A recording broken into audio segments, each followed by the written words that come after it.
Coming to you from the M&M Exterior Studio in Nooksville, Virginia, this is Flushing It Out with Samantha Spittle, the introvert's extrovert.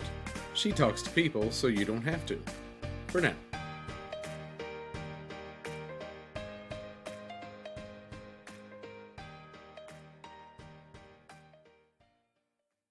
All right, welcome to Flushing It Out. This is Samantha Spittle, and I'm excited for my first podcast with Rebecca Burtram. She's a friend of mine. We met at the Greenwich Women's Retreat. She was our speaker, and I just loved everything she said and everything she was about. And so we connected, you know, just those people who you meet and you're like, we are on the same wavelength. And so we've chatted, and she was an encourager to me, which is my love language, and she told me nice things. And so this idea of the podcast was kind of a process, but it was our meeting was part of that process, so that was neat. And so I'm going to let Rebecca introduce herself. She has a book called Broken Hallelujahs. Our broken hallelujahs. They're shared, right? Yes, our broken hallelujahs. I didn't even plan that. That was just from my memory. I was really proud of that. Good. Yeah, you pulled that out. So great book, and working on a second one right now. And so that's kind of what we're going to talk about today, and just kind of also talk about this whole podcast in general. So Rebecca, can you introduce yourself? Absolutely. So I'm Rebecca Burtram, as Sam said, and I'm like, I don't even know which one to lead with because people get all touchy about like what order you do them in. So do I be like, I'm a wife? I'm a wife. Right. I know. I overthink that with bios. Like, I'm a wife of Jeremy, mother of worth. I don't know. I'm like, what? Yeah, I'm a wife and I have kids. Let's move on. I love them. They're amazing. Yeah. All understood.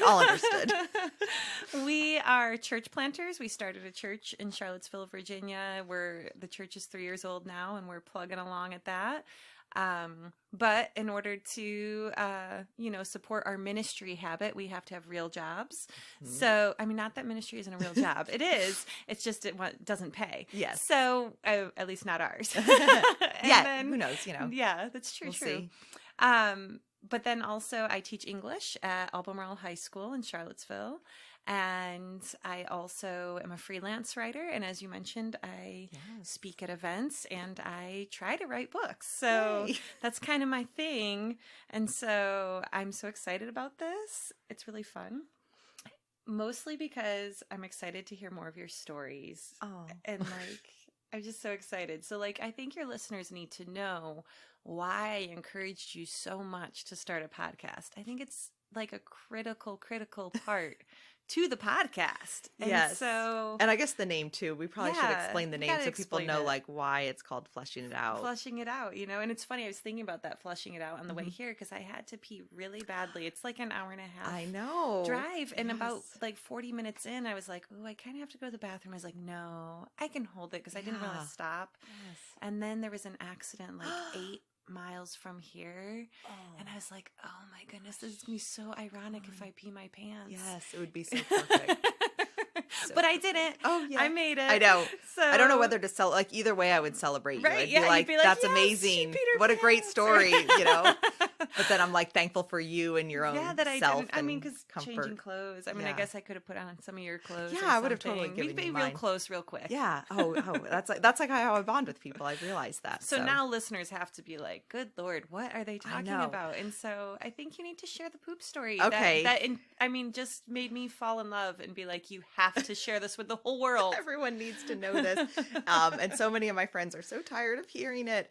So to give the listeners the background. So I feel like, I've had these stories in my back pocket that I feel like I always keep in reserve for women's retreats, girls' nights. I mean, just anytime women gather. I think probably just because I'm a talker, and I usually feel like it's my responsibility to, it's probably all internal. Entertain. Yeah, like, it's probably my own ego or whatever. But so when stuff has happened to me, I end up retelling it. And it's been a process from like, let me just make you laugh to like, oh, I love connecting women. And that's kind of, the mission of the podcast is like, so I guess we could start at the top, like mission, connect women, make them feel connected, seen, and see others. That's like the heart Look stuff. At that. That was like a real mission statement. Well, I actually had to work on it for this class I took. And that's part of the process with the podcast too, but that's another story. So that's like my big picture why for we're talking today is eventually talking about just, women and how we feel and measuring up and feeling successful. And I mean, that's kind of like my heart is wanting women to feel connected. How I get there probably is a little more it's way more fun than others. Yes. And that's why I'm like, I don't know if this will translate to a podcast or not. So, I mean, what they will miss, did you hit record on that? I did, I think. Because what they might miss is the, when you're talking about like pushing the gas, squirming in your seat and, That's why I was like, I could record it and then upload it on, YouTube or something. For an extra, for those who really want full experience. Yeah. Because when I listen to podcasts, I always want to know what the person looks like. And then if they reference a YouTube clip. So possibly you might see this on YouTube. And also I've also had this thought, do I really want to be known as the poop girl? Do I want, I don't know. Yes. So fleshing it out, so I learned, I was an English major, believe it or not, but when you work on idea, it's fleshing it out. But so play on words, flushing it out, probably didn't need to tell you all that. But, okay. So back up to the women's retreat. I meet Rebecca and we do, heavy, stuff all day. It's still lighthearted and fun at times, but, women are, they're tugging at their heart. They're pouring their emotions, they're connecting, it's very heavy stuff. And so what I found over the years is that at the end of the night, everyone's kind of done with the heavy stuff. Or at least not done, but need a break from it. Cause it's kind of like, well, how do I just sit around and have conversation now? Because I've kind of just really cut deep into myself, And so anyway, I have a few stories, but what do you call the ringer story that really brings it home, that really exposes what I felt like was the worst day of my life at times. Okay. That was a really long introduction, but here we go. It's worth it though. It's am I really going there? Yes, I'm really going to go there. Let's do this. Am I really going to be this vulnerable right now to the world? I didn't know I would do first episode. Okay. But I mean, it kind of has to be. I know. To explain the whole premise. Yeah, the whole premise. Okay. So, let's see. Okay, so I had just had my 2 kids, so they were toddler and little bit less than a toddler because they were very close together. And I went to the grocery store, and so I was already feeling like mom of the year. I leave the grocery store, I'm like, oh my gosh, I just did Wegmans on a morning with my 2 children, and so I'm feeling really amazing. And I put the kids in the car. I call my husband because, of course, I have to celebrate all of my little accomplishments. Right, look at me, look what I did. Yes, I'm so amazing. So I call him and I'm telling him that oh my gosh, I went to the store, I didn't lose it. No one, And as we're talking, I'm like, whoa, oh golly, I felt like a rumble in my stomach. And I mean, if that, you probably should just, it's not going to get too graphic, but if this isn't your thing, you might as well just end the podcast now. But, but if you've been there, you know what I'm talking about. Okay. But I'm like, okay, it's fine. So I start breathing. I'm like, hey honey, I got to go. I'll call you later. My stomach's ugh. So he's like, oh, okay. He's at work in his, office or cubicle, whatever. So he does not need to be talking to me right now. So he gladly hangs up and I start driving home. And just to give context for local listeners, I'm on Route 29. And so there's some hills. And as I'm driving, it's rumbling more and more. And I get to the point where, I don't know if anyone's ever done this, but I had to put my left foot on that hard piece of the, part of the car so that I could actually push my butt up because I just couldn't even have any pressure. So I'm driving, my kids are in the back seat, I'm heavy breathing, and I'm like, oh my gosh, I don't know if I'm going to make it. But, you always make it. You just feel like you're not going to make it. And so I'm driving down the road. I finally get to my road. And so I turn, and this is more country hills. And so at this point I'm speeding because I'm thinking, oh my gosh, I got to go to the bathroom. And then as I start speeding, I'm like, no, I need to slow down because if I get pulled over, what am I going to do? I'm just going to poop my pants right there while the police officer's pulling me over. And then I'm like, well, what would happen if I poop my pants? Would he let me go? This is all going through my mind as I'm racing down the road. And then I start looking and I know, okay, I'm going to pass a porta potty over here. Well, I could go, I have the kids in the car. What am I going to do? And then I'm passing a neighborhood and my friend used to live there who I'm really close to. And I know she's the type that I could just run in, open the door, use the bathroom, no problem. And at the time, I now have a friend who is that good of a friend, but 5 years ago, she was not that good of a friend. And so I thought of her and I was like, I can't traumatize her and run through her door. So like, so at this point, this is all going through my head. My car's going faster, slower, because I'm speeding. And then I'm like, oh my gosh, I could get pulled over. And then I slow down faster, slower. So then I finally pull to my drive. Oh no, I should even add, this is so true. As I'm driving, I'm thinking of all this. So I'm thinking of this. And then I start thinking that I'm thinking of this, and then that I would retell this. And then I thought, no, Sam, shut up. Just this isn't a story to tell later. Just drive. You need to go to the bathroom. You're losing it. So I drive and I start thinking, okay, I've got the kids in the car. What do I do? Do I get them out of the car? Do I don't have time for this. So I had decided, okay, I'm going to turn off the car, but I'm going to leave them in it and I'm going to run in and go to the bathroom. And so I get home. I get out of my car, I run. My house at the time had a chain link fence, and I go and I try to undo the little buckle. And as I'm trying to undo it, I'm pulling it, and it just game over. I didn't do anything. I didn't have control of anything. I just literally it just happened, guys. Like I didn't even know that was possible. Like I just didn't know. And so I'm standing there. I run inside to the bathroom. I call my mother-in-law who lives across the street, and I was like, because I thought this was the end of the story. So I thought, okay, this is done. This happened. I'm never telling anyone this. So I call my mother-in-law and I'm like, hey, I just had an emergency.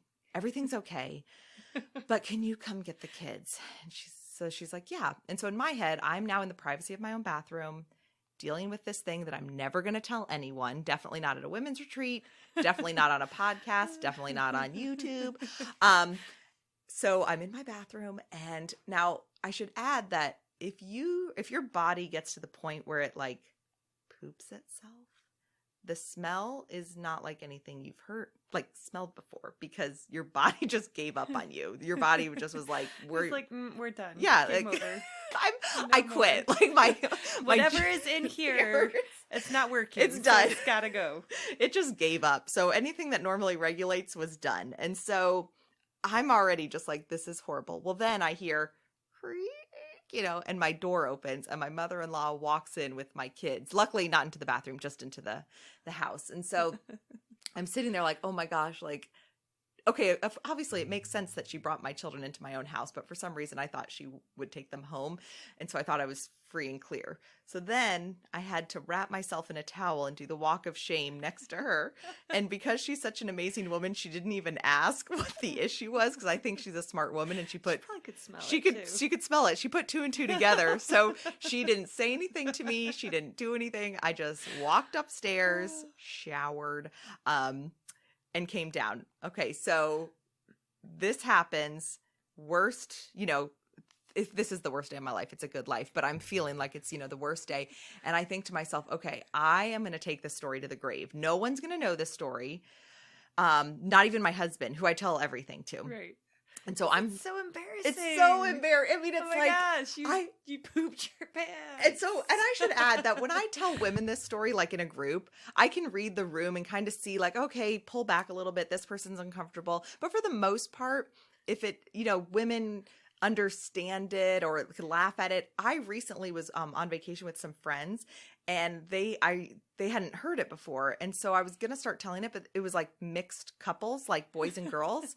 And I could tell all the guys, I mean, they were just like, their faces done. Like, no, I want no part of this story. That's why I'm like, I don't know. They don't want the mystique of the feminine. I know. Wiles. Yes. To be, I mean, except for once their wife has a baby. Like, I know. And then come it's, on, guys. I know. Like, and even some, they still. Really gross. Like, I know you do what you got to do, like for their minds to. Right. But that's when I knew. I was like, oh, that's why I always say I want women, like my mission statement is like women to feel connected. And it might be men too, but I think I'm basing that on like knowing when I tell stories. I just feel like a lot of times there's a lot of glossed over faces. Like, I don't want to know this. And so because of all that and me, I think being able to read a room sometimes, I'm like, I'm not going to tell my husband this. Like, I'm going to take this. I honestly was like sitting there like, I'm going to take something to my grave. Like, I'm not going to tell anyone this. This Which is is just awesome because now it's like you're like I'm made for it. Like, Yeah. yes, people are calling me up, telling me their stories, which I love. So I'm like, I'm taking this to the grave. I'm going to have a secret from my husband, which, I've never done. So he gets home from work and I'm just like waiting for him to ask me about my day. Like, I cannot wait for him to ask, how was your day? And I'm just going to be like, good. It's fine. Yeah, it was great. Great, normal day. And so I'm literally like, we get the kids to bed. We're on the couch. I remember I'm on the couch. He's on the love seat. We're watching TV. And I'm like, anticipating, like, oh, I can't wait. Yeah, he's going to ask me. And then, I'm going to be so cool and yeah. nonchalant. Oh, yeah. All my acting experience was like waiting. I trained for this moment. Like, so I'm waiting and shocker. He does not ask me, how my day is, because when you want something to happen, a lot of times it does not. And so what does happen is the phone rings. And so I go and pick up the phone and it's Wegmans calling. Automated message saying, the spinach mix you ordered could be contaminated with E. coli. I forgot this part of the story. This is the only reason I tell the story is because that was the liberating moment, because I was like, it's not my fault. It's not my fault. Well, I should add, it might not be my fault, because I don't know if it really was. Or I liked it. So for the first couple of years I told the story, I was like, it was the E. coli people. Well, okay, I'm going to be honest with you, because podcasts are place to be honest. I ate a lot of pizza the night before, and I hadn't eaten pizza in like a long time. And anyone out there who ever goes low carb and no processed foods, and then you add processed foods in, you know what happens. So was it the pizza? Was it the E. coli? I don't know. But the E. coli is what gave me the freedom to be able to share. So I get off the phone and I'm like, yes. I'm like cheering, and Jeremy's like, what are you talking about? I'm like, oh my gosh, Jeremy, this is so amazing. I was like, all right, honey, I have something to tell you. Something happened to me today, and I wasn't going to tell you, but like now I feel like I can. And he goes, oh, I already know. And I was like, what? And he's like, yeah. He's like, you peed your pants today. And I was like, what? He's like, well, yeah, when we were on the phone, you said your stomach hurt, so I figured. And I was like, oh, well, that was pretty. I was like, no, but you're close. And he's like, you threw up? I'm like, nope. And he's like, oh. I'm like, he's like, you pooped yourself? And I was like, yes, I did. So anyway, that is my saga. But the reason I love telling it, one, I always tell people, this is like my PSA that has nothing to do with like wanting women to feel connected and good about themselves and all that stuff. My PSA to the world is like, it is not if, it's when. So if you listen to this and you're like, oh my gosh, that's so gross, that would never happen to me. I'm telling you, like, it is not if, it's when, because it's going to happen. Because I've told this story now so many times, and in the room, I've had so many like, that happened to me. They either tell it publicly or they come up after and they're like, oh my gosh, you need to know my story. And I'm like, that's when I started telling it more and more, because I'm like, oh my gosh, every time I tell it, more people admit to it. So it's like, people and don't. It's freedom. It is so embarrassing. Like, thankfully, I haven't had it happen yet, but I have to tell you, every time my stomach starts to hurt in that way where I'm like, ooh, I need to get to the bathroom, I'm like, oh no, is this going to be my when? And I think of you, and I'm like, oh, is that so like comforting? Good for her? Weird for her that like people think of her whenever their stomachs are like, ooh, I don't know. I'm threatening stomach. I don't know. That's why I'm like, do I really want to go there? But it's the connection. I know, and it's that like freedom from shame and over things we shouldn't be ashamed of. And that's exactly it. That's what I said. That's why I want to share it, because I said the amount of shame and guilt I felt in that 2-hour time period where I was like, what's wrong with me? Why can I do better? Why can't I control this? And isn't that just like the whole life of being a woman? Yes. Like, what's wrong with me? Why can't I do better? Yes. No matter how good we are at things. Yes. We're just like, you're reading my mind. And that's what I figured out, is like that telling that stupid story that's like really gross, but it gets people to a place where it's like, it's not just me. And I was like, I want to bring people like you. So the tagline of this is the introvert's extrovert. She talks to people so you don't have to, for now, because hopefully you will more one day. Because I feel like I've been blessed to have these amazing conversations and connections where I'm like, oh yeah, me too. And then I tell the stupid story, like pooping the pants. If I would have kept that to myself, I would have felt like I couldn't imagine going through life thinking I did this really gross thing. No one else has. We're like, oh my gosh, everyone's done it. And if they haven't, guys, it's going to happen.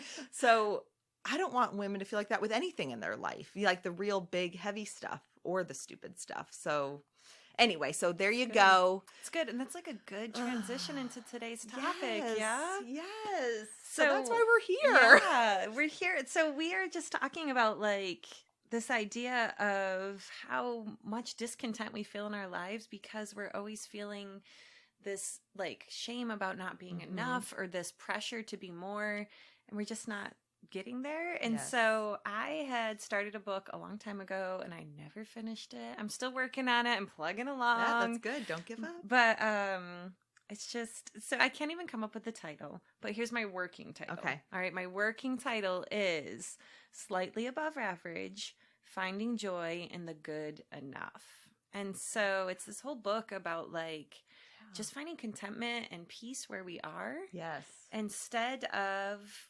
always trying to be more. And not, it's not this idea of like, oh, I should just wallow where I am and settle. Yeah. But it's also just saying, hey, you know what? I'm going to pursue these things, but it doesn't define me. It doesn't, like, whether or not I can make perfect brownies that are shaped like unicorns for my daughter's birthday party should not define whether or not I'm a good mom. Yes. Right? Like, yes. Or if you do make the perfect brownies, but then you don't do something else. Right. That's okay too. Yes. When you told me that, so when we were messaging back and forth, like that's been like a theme that for years I've been exploring. And by exploring, I mean simply thinking it in my head. And then whenever I have a chance to talk to someone, kind of trying to wrestle that out because, you know, no shocker, me, just like you and everyone, like, is this good enough? Am I doing the things I need to do? And so I couldn't like verbalize it. So when you said you were working on a book, I was like, oh, thank goodness. Thank you. We need that. That needs to be in the world. I want to share that with people. And I'm sure other people have written like the same book, but mine's guaranteed to be awesome, guys. Yes, of course. Well, and also, so it's funny because one of the things, when I was thinking about that whole success thing, one thing that stood out for me, I don't know if I heard it in a Bible study or just in a chat with friends or what, but it was like, you know, if all you, it's similar to the starfish story, you know, where it's like the kid's on the beach and he's throwing the starfish in. And the guy's like, you're never going to save all of them. And he's like, yeah, but to the starfish I do save, it matters. I have a hilarious story about that. And I'm like, oh my God. Okay, keep going. Then. I'll come back to it. So, no, that's oh my gosh. I want to hear this story. At my old school, my principal was doing a speech to like, it was like a big community event. A lot of people are there and he's doing the speech and he starts to talk about one day he was on the beach and he saw this kid and I was like, no, he is not claiming that as his own. So afterwards I like went and told them, I was like, everybody knows that story. And I was like, so they know that wasn't really you. And he's like, no, I was just taking artistic license. And I was like, yeah, but you made it sound like it was you. Like you were the guy who saw the kid. Oh, no. And like my principal was awesome and amazing and spectacular. Yes. So I don't want to like out him, but like I was like, dude, this is too funny. Like, why are you doing that? Don't do that. No.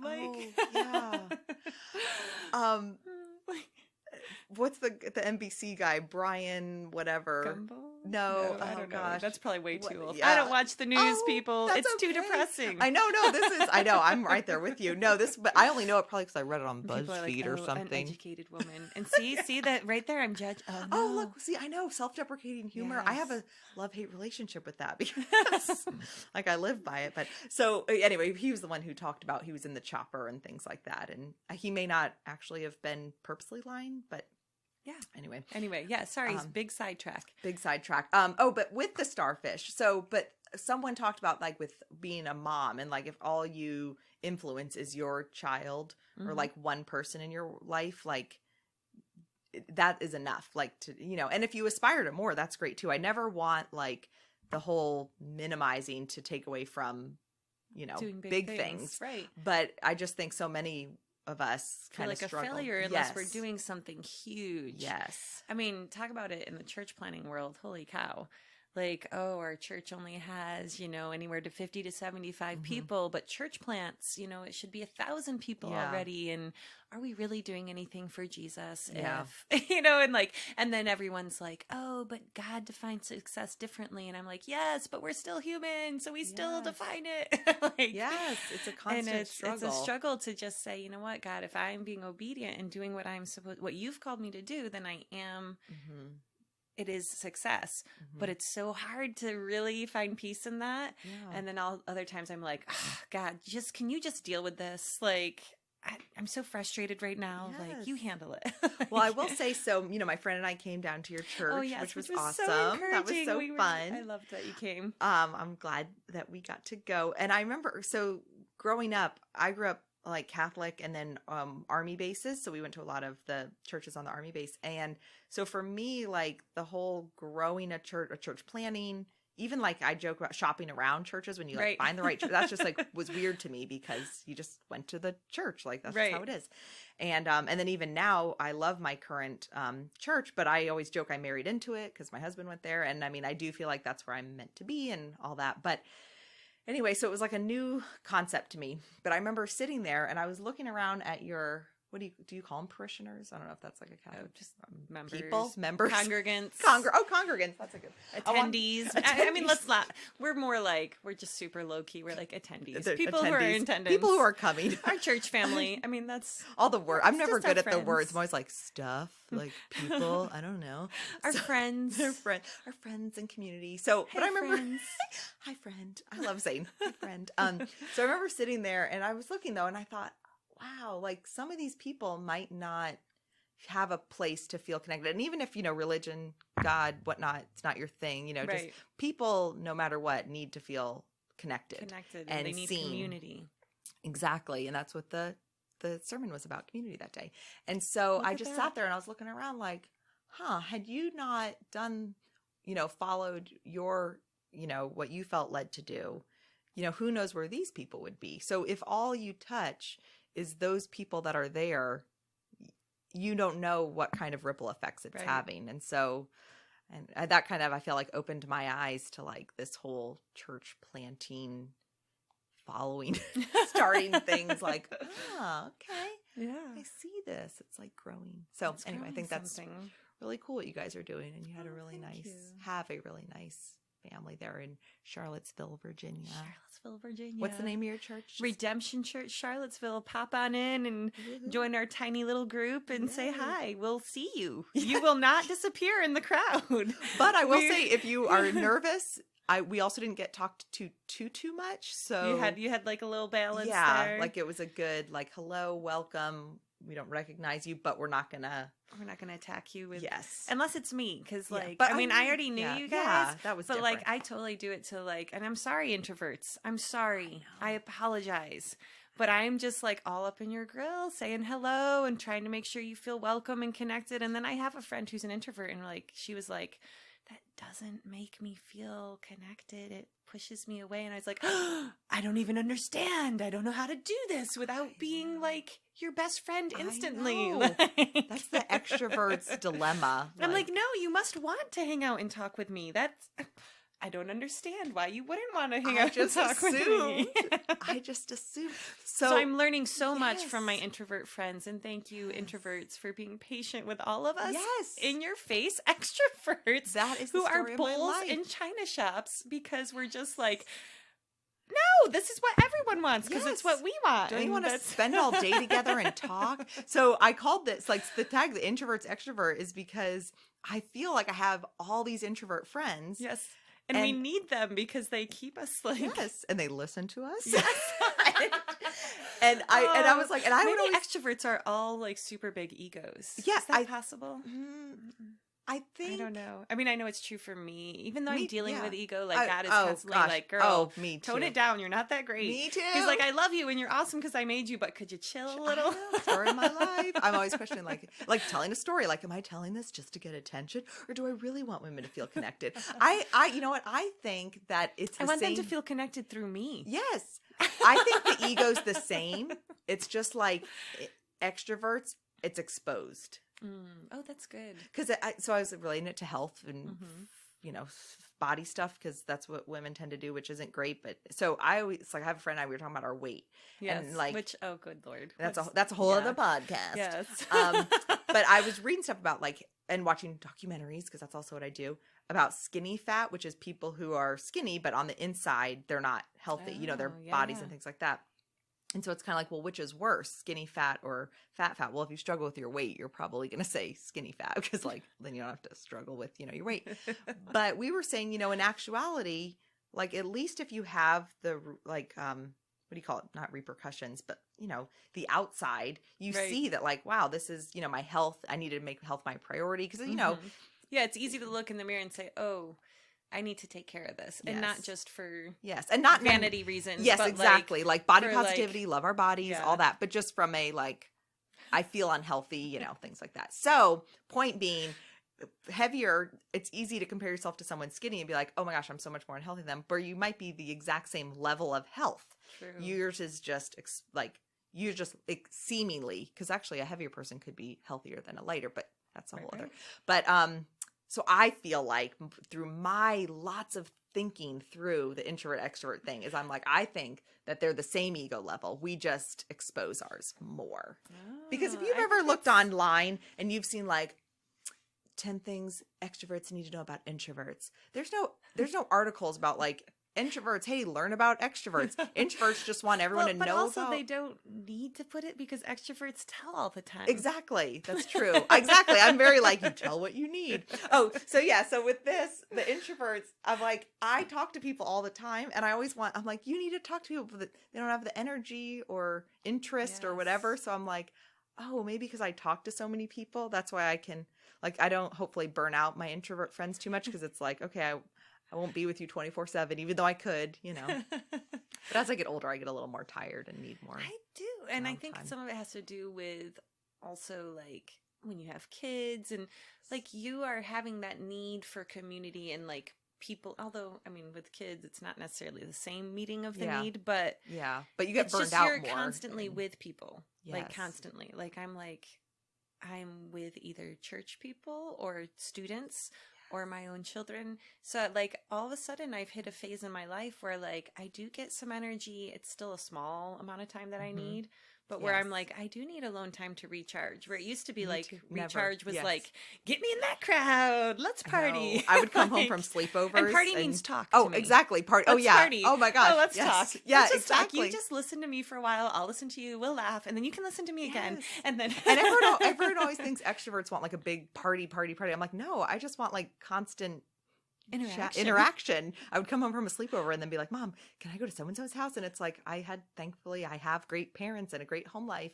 But it was like the moment I would get home, I was like, I gotta go be with friends, That's so my middle child. Like she got back from hanging out with a bunch of friends and she's like, an hour later, she's like, I want to hang out with my friends again. Like I want people over. She's like, can we have some people over?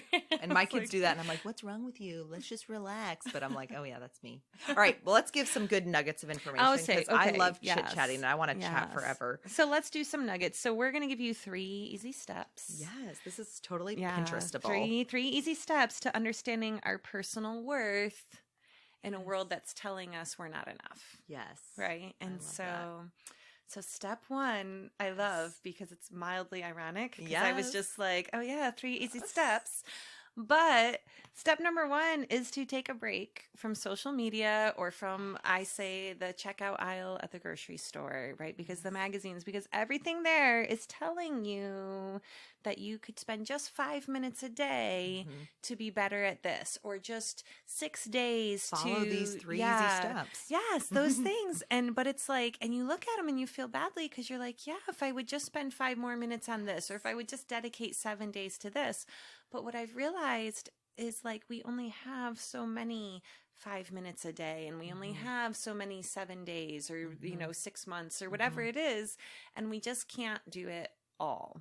But when it's always in front of us, we feel like we should be able to do it all because we're seeing, so say like, I wake up and I go running and I make my kids breakfast and then I get dressed and I look gorgeous and I do my makeup and then I drive to work and I go work all day and then I come home and I'm tired and I don't want to make dinner and then someone's Pinteresting or Instagramming or whatever, and I see like this amazing meal they just cooked their family, and instantly, instead of feeling like good about all the other things I've done that day, I feel like, man, it's only 15 minutes. 15-minute recipe is all it says there, right? Just a 15-minute recipe. Why can't I be a better mom for providing healthy, delicious meals for my family that look amazing? And so I feel this stupid guilt over the one thing because it's in front of me, right? So whenever I pull back, whenever I find myself starting to feel like icky about myself, I do find like a quick, easy fix is a little pullback from social media. Not that social media is bad. I actually think there are many benefits to it. Agree, yeah. But when I find myself in the comparison loop, then I just have to say, okay, take a breather. Yes, step back. Step back. So I love that. And I did that a few years ago, but not the way I feel like a lot of people do, which is like, I'm going to take a 30-day fast. Because I'm the same way. Like, and I don't tell people. I'm not FYI, guys. Yeah, I'm leaving. Because like you, I love staying connected to people. So for me, what I did to follow that advice, like my version of following that is a tip I got many, many years ago was, you know, they say you're like the 5 people you hang around. And it said like, okay, make a list of everyone, you know, that you're with, and then either put a smiley face, a smiley face, a sad face, or a neutral face. I'm feeling sad for whoever's getting the sad faces or the neutral faces. But you know, there's people that are like energy vampires and things like that. And you're not always with people because you choose to be with them, like your workplace. And it's also just being aware of it too. You know what I mean? And so it's like, you just look at how do those people make you feel? And I mean, this could be a whole other podcast of like, you know, what work do you need to do on you because it's really about you. But just to totally dumb it down, simplify it. It's like, okay, so look at the people in your life and how do they make you feel? And so, and then try to spend time around the people with the happy faces. I mean, that's like the simple without getting too deep into this. So what I found what I was doing with social media, so, you know, when Facebook came out, because I'm a little old, like haven't gotten to Instagram yet, but I will soon. So I'm still on the Facebook. And so, friends with everyone. And of course I'm like, you know, addicted like most people. I like scrolling through and, like the good things about it. But what was happening is exactly what you just said, the whole comparison. And then I just found like I was feeling bad, like I would have that in my stomach. And so I never unfollowed people. I actually only unfriended one person. And ironically enough, it was like this old guy and he made a comment about breastfeeding. And I'm like never controversial. I'm always like, you do you, I don't care. But I think I was breastfeeding at the time. And so I think I was like, screw you, like unfollowed up. You know, I was like, and translate also breastfeeding with hormonal as well. Like, it was like, so like, just don't even mess with a woman. I'm unfriending you. Yeah. And he just posted it. I mean, I didn't say anything to him. It was my own private moment, but it felt very liberating, you know? But other than that, I don't know if it's the people pleaser in me or what, but like, oh, I don't want to unfriend anyone. And I just want to, you know, follow everyone and everyone has their stuff and just let everyone be them.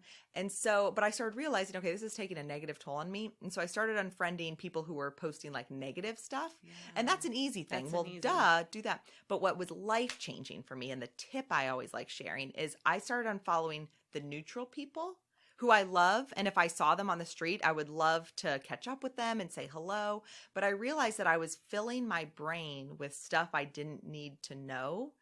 And even just since you know, if they do something, it's just like, oh, if this isn't someone who I know I would call up or message and, you know, joke, like for me, I would be like, oh my gosh, I love that thing you made. Like, you know, either give me the recipe or like, oh, I didn't do that, but oh, well. And I know they would say to me like, yeah, oh, well, you do you, you know? Right. And a lot of those people, I know if I did call them, they would probably say that because there's lots of amazing people, but I just realized that it was just cluttering up my physical space, but also mental space. Mm-hmm. And once I started clearing all those people from my feed, it was like, okay, these are just people who kind of, if I see them doing something and I start to go to that place of comparison, I can quickly be like, oh no, it's not there, you know? Right. So if it leads me down that path, I'm just like, okay, just unfollow, nothing rude, nothing, I can still go see them, you know? But that was my own thing I had to overcome of like, you're not cutting them out of your life. You're not judging them. You're just cutting it out of your Facebook feed, which is like, who cares? Yes. It's for your own mental health, a little space. a little space. I'm doing a little box, audience who can't see me. Yes. I'm doing a little box, creating a little margin. Yes. Which is something I'm always fighting for in my life, is creating margin, creating space. And But boundaries. Yeah. Boundaries. Boundaries I was are just laughing about boundaries last night. I had a little girls' night. Oh, and fun. I was joking about how bad I am at them. I'm getting better and better. The older I get, I think the older I get, my give a shit is broken. And sorry for swearing. I know you guys are like, oh, she's a pastor and she just swore. Sorry, guys. I'm a pastor who swears. Sometimes there's no other word. Well, so I was it's actually. the word. So I was. Am I going? Do you have to delete it? Do you have to bleep it? No. I was going to say that when I was telling my poop the pants story, I actually prefer to say I shit my pants. Oh, I've just given you the freedom. Yes, thank you. Because I feel like that I say that word on purpose, not because I want to curse, but it just drives. It's like I didn't just poop my pants, you guys. I shit my pants. See, there's just sometimes there's only one word. God knows that. Yes, and semantics. I mean, yeah. Yes. So anyway, I love it. Did you just like my praise people? your Oh my gosh, like a hallelujah. I am not. Amen, sister. I shit my pants. Okay, so in church, your audience is gonna hate us now. I'm so sorry. So in church, I love Jesus. I just swear. So I am not a hand raiser. I'm not like a woo in church. I'm like, I don't know if it's the old Catholic girl in me or what, but I'm like, nope, you just do your thing. I pray, it's private, blah, blah. But yet in these, I'm like, you say the word shit, and I'm like, preach, girl, raise my hand, yes. Oh, the Spirit moves me. So I was just saying too, the first book I wrote, my publisher, it was a Christian publishing company, and I had the word damn in it, just the word damn, and they made me take it out. So I went from saying, it was this really heartfelt part about how many times I've sung It Is Well With My Soul. And it's always been at a funeral or at the side of someone's bed who's dying. And so sometimes I've sung it with peace, and sometimes I've sung it with anger in my heart that I'm there singing the same damn song. Yes. But I had to get rid of the words same damn song and say the same heart-wrenching song. And I was like, that's not even remotely the same sentiment. But anyway, I don't even remember where we were going. I don't know, but what I we're love talking it though. about. It was amazing. Amazing. Margin, boundaries. You were with your girlfriend on your girlfriend's night. And I was just talking about bad boundaries, yes. my own bad boundaries that I'm learning to set better ones because I'm starting to care less about how. Yes, look, we brought it back, guys. We brought it back. We should get a prize. I'm not sure if it's actually all the way back to our main point, though. It's okay. We're gonna get there. But yeah, no, I was joking about my bad boundaries because we were talking about our own relationships with when are we enabling and when are we setting healthy boundaries? Yes. And I was like, well, I clearly have boundary issues because I was telling the story earlier in the evening about my aunt is currently dying, but it's a very complicated situation because I love her dearly, but her husband sexually molested me. So... But I told, stuff. So it's a lot of feelings about it, right? Yes. And so ironically, we sang It As Well With My Soul at her bedside at the hospital just this past Saturday. But anyway, moving on.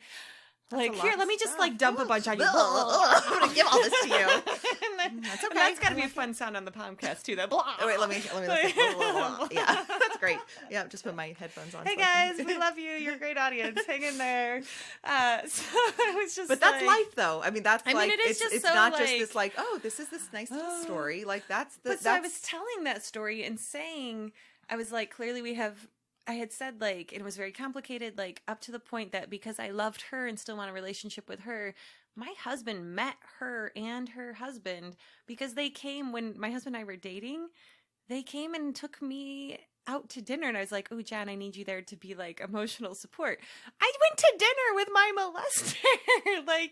Boundaries, Rebecca, boundaries. Could you set some? But this is the stuff that needs to be talked about, right? Because I don't know what it was like exactly, but I would imagine you didn't know, and it feels like this feels like the right thing to do. I want to please them, yes, and I wanted to see my aunt, whom I love, and then through counseling, they've been well, she's somewhat complicit, and however, and then it's but I don't want to be mad at her. I just want to keep the love, right? And but yeah. So I mean, anyway, I don't even remember boundaries, space, setting margin in our lives, boundaries, healthy boundaries, so that we can take a few minutes to say, I don't have to compare myself. I don't have to.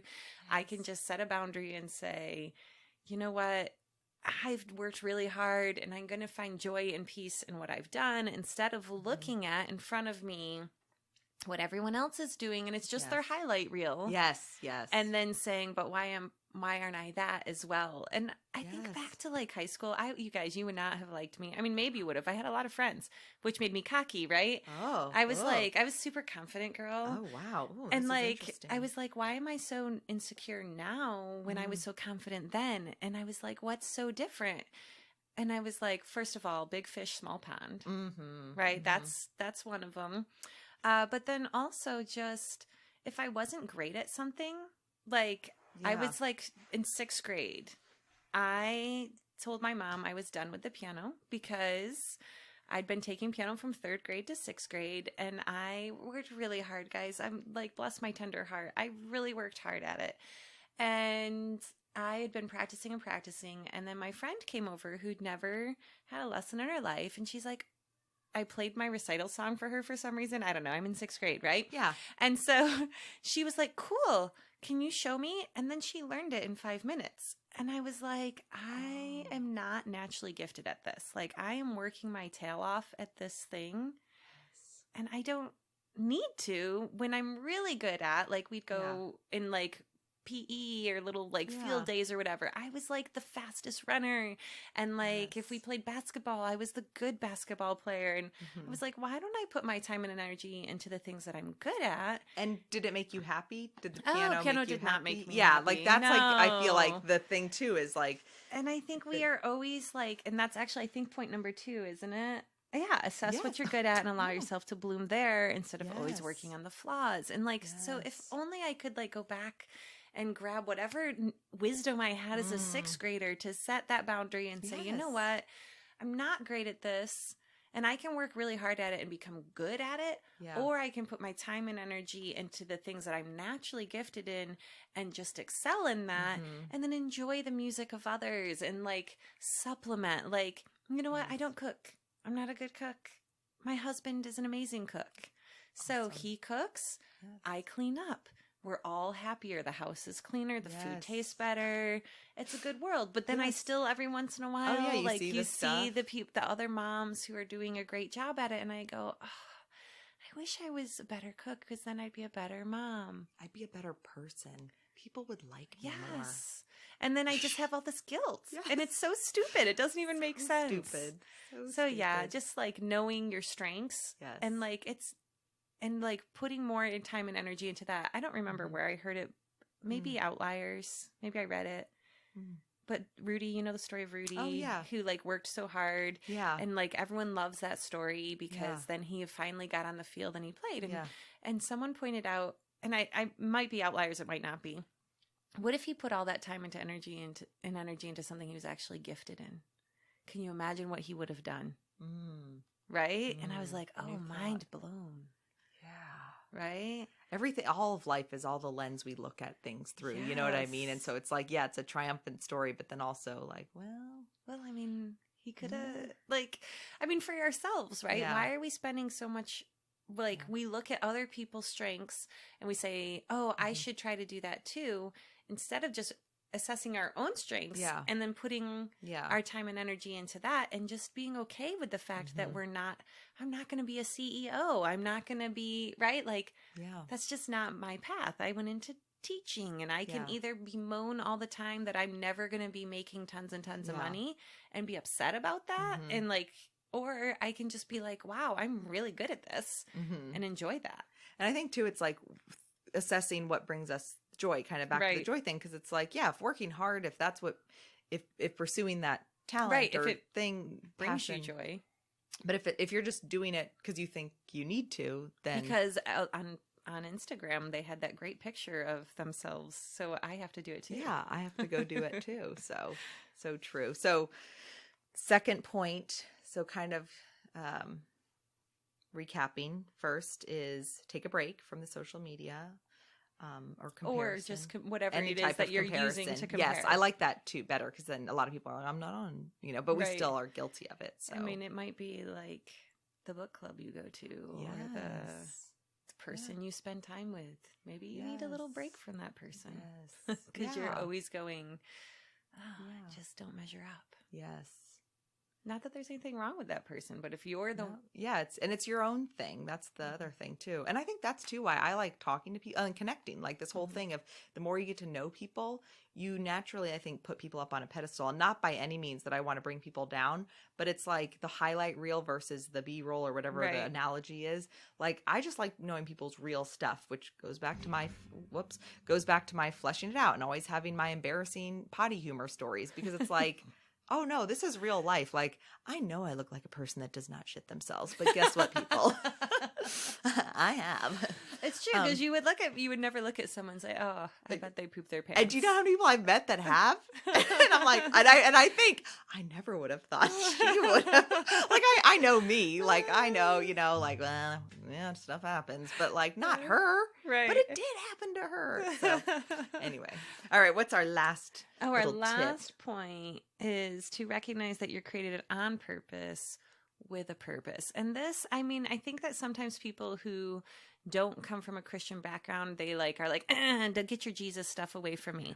But I'm like, I feel like this applies to everyone. Everybody, yeah. No whether you have whatever your faith system might be or lack of faith system. But it takes faith to not have faith almost. Do you know what I mean? Yeah, like faith in the no faith, but that's a side. Anyway, no matter where you're at and all of that, just understanding, like, when I look at the complexity of nature, like, I'm going to sidetrack for 2 seconds. The other day I was laying on a hammock, right? And I flipped onto my stomach, which, like, why? Why would you do that? Hammocks don't work that way, right? Yeah. But I kind of was, like, still, like, making it work. Yeah. And then I was like, oh, I shouldn't do this because now that I'm 38, like, my spine, like, maybe that'll be bad. And then I got thinking, I mean, it's a long little track here, but I got thinking about, like, the complexity of the human body, that for 38 years this thing has been running and ticking and working the way it's supposed to work, and all the complex things it can do. And we as humans try to create stuff. How many things that we create last 38 years? Of those things, how many can do complex, amazing, diverse things, right? Yeah. And so this idea, like, it just had me thinking, like, the idea that we are just some cosmic accident, I'm like, there's just no way. So whether you believe in God or believe in whatever, you have to believe that you were created. Do you know what I mean? Like, when I felt like that all clicked when I was pregnant, and you definitely don't have to have children to have that. But that for me, it was just like, I remember when people would ask me about my little baby in my stomach, and I remember thinking, like, I don't know what's going to come out. Like, could it be a dog? Could it be a bird? Like, I don't even know. Like, it just didn't feel real until she was born, like, till I saw her. I think people used to say, like, what do you think? It's going to be a dog, just because the way I was talking about her? I don't know. It just was like, it just couldn't, it was just weird. And then when she was born, I was like, oh my gosh, like, this body? This created a body. Body? Yes, it's amazing. And then that little body grows and it goes through all the right stages at all the right times. And like, what on earth? So amazing. Crazy. But like, remembering that, I think, is just so important when you are struggling with comparison and worth and value, and like understanding that you just exactly are as you are. You're enough. Like, you are enough.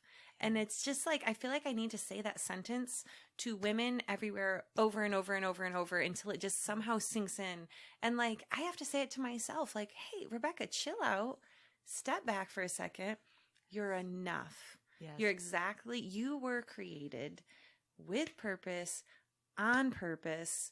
And like, you have value just in the fact that you are created. Yes. Do you know what I mean? Like, there's value in that. And so I think just holding on to that that reminder is so, so important. And it brings, I mean, me personally, it just brings me peace when like nothing else is working, to just step back and say, the God of the universe made me, and he made me on purpose with purpose. And like, there's scripture to back it up if you're one of those people like me, right? But if you're not, then like, read it, don't read it, take it for look what in nature and look like, at a just leaf, look at like, oh my goodness. And like the mountains, because I just drove from Virginia to New York, the 81 corridor, all the way up. And I'm just like, the whole way, I'm like the valleys and the mountains and I was just like, wow, God is so amazing. Like this creation, and then our place in creation.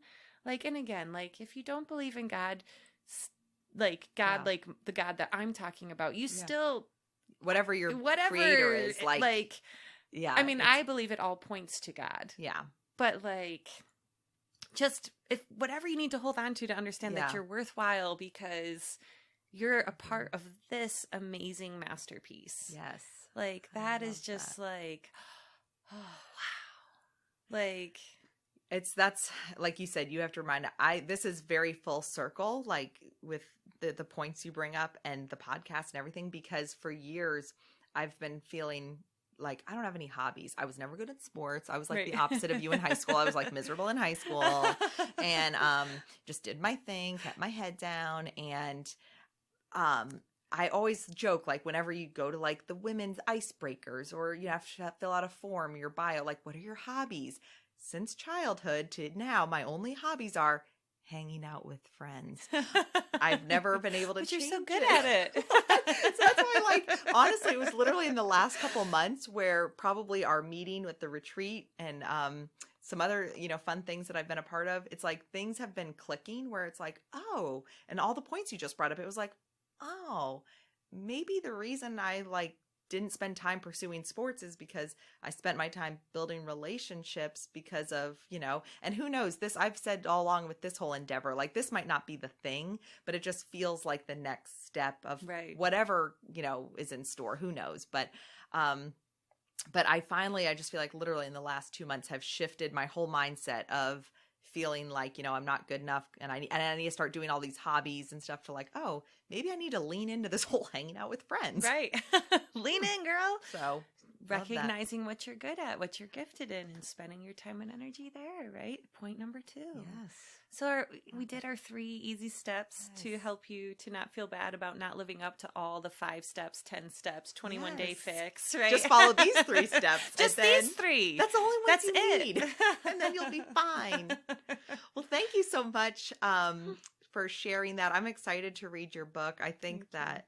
Oh, I'm just going to plug it really fast. Please Our do. Broken Hallelujahs. It's on Amazon. I don't go and check since it's been out for a little while. I think it's also on barnesandnoble.com. Good.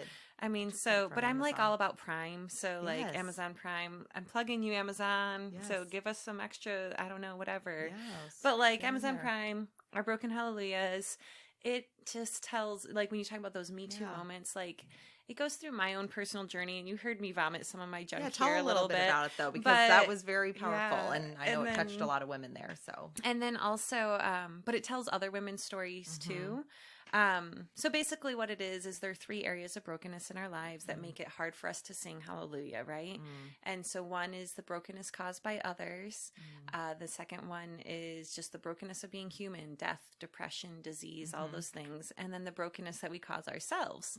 And all 3 of those often cause us to feel separated from God's love because we're like, if man fails, then God fails, right? We just assign that to him. But he's actually faithful, right? His love is unfailing. And then the second one is that we think that he's not there, right? When we're experiencing death or disease and all those things, we're like, well, if God was good, this wouldn't be happening. And so he just must not exist, right? And so, or he does exist, but he doesn't care about me personally, right? And so we just struggle with that. And so it's the idea of, I work through to help you understand that God's love is present, that he's present. So God's love is unfailing, God's love is present, and then the last one is God's love is unconditional. Because I think when we make big mistakes, we just decide we're unworthy of love or unworthy of grace. And so we struggle with that. And then I said 3 sections, but there's actually an end section of what good is a broken hallelujah. And that's really looking at like, what is... we've walked through all of these things and we feel like we're not enough because we're broken. But like just this whole podcast, right? This podcast is what good is the broken hallelujah? It is the, the poop story. And it's the just understanding that we all have these flaws, but when we open up and we share them, then that's where the value comes in. And that's how we become more whole as a community. We're meant to live together. So I have my little catchphrase I put in one of my blog posts, and I've repeated it like a million times because I was like, I'm so clever. Everyone needs to know this. But we're so alike. It's so good. But it's just that community. See, now I'm going to remember it. It's like community is a mathematical phenomenon because it divides grief and multiplies joy. You came up with that? I did. Wait, I need to, okay, say it one more time. Community is a mathematical phenomenon because it divides grief and multiplies joy. Right? Mind blown. I was like, wow. I think I even have chills almost. Like, I'm not even kidding. But I mean, that's what crazy. this podcast is about, isn't it? Yes. You want to share the hard stuff so that people can understand they're not alone in it, that they're not uniquely broken, which is a phrase I got from someone else, uniquely broken. Yes. Not uniquely broken. Yes. I don't remember who so said that, good. but that's like such a good, I like loved it when I heard it. So good job, whoever came up with that one. I think it's like spreading, but I love it. Yes. And so, but it's that you're not uniquely broken. And so it brings it, like, it divides that grief, right? Yes. It and shares you carry it spreads together. It That's the thing when you can, like, I'm a big fan of sitting with someone, with their grief, because I feel like all I have to provide is me, like not, and so it's that carrying the burden, like when you just can get it off your chest, like. So I never thought about that before. Divide grief. Multiplies joy. Because also when we share, like, oh, we just had a baby, and everyone's like, yes! And like, when you have those moments, if you're in community, your celebrations are shared, right? And it multiplies because it's not just your joy, it's like the whole community celebrates with you. It grows like exponentially. Yeah. And then the more you, with the grief, it kind of, lessens the burden. It does. What a great way to wrap this up, our first episode. Yay. Well, thank you so much. Thank you for encouraging me way back when.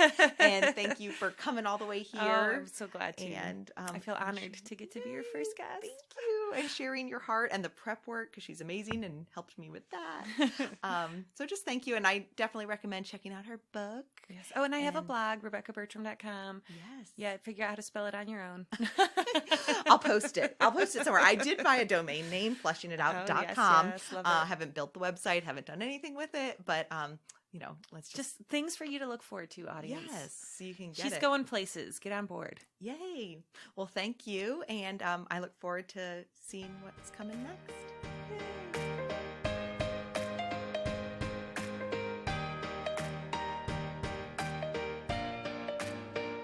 So, how does it feel to be married to a podcaster now that I've done one episode? It's pretty cool, actually.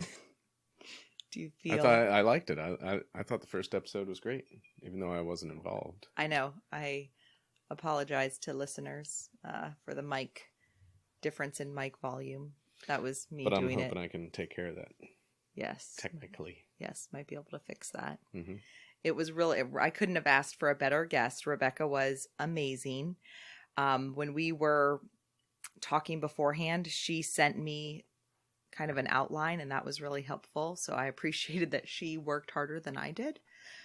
So that was really fun. Except we couldn't print it out because the printer's not working. Exactly. At the M&M studios. Yes. Oh, yeah. We better talk to M&M about that. We need a new printer. Get quality podcasting, we need a quality printer. To print out our quality outlines. Like and subscribe and visit flushingitout.com. Right. And maybe someday we'll get link to a Facebook account that you can comment on. Well, yeah, we could actually do that tonight. Like, I might do that now. Now? Yeah. So by the time people listen to this... Yeah, go check it out. It's going to exist. Thanks for listening to Flushing It Out with Samantha Spittle. Music provided by twinmusicom.org. Song titled Night at the Dance Hall. Sound editing by me, Jeremy Spittle. A special thanks to our studio sponsor, M&M Exteriors. Visit their website at mmexteriors.com for all of your roofing, siding, and gutter needs in the Northern Virginia area. Visit our website at flushingitout.com and be sure to subscribe. This has been a Spitfire production. That was the greatest thing I've ever heard.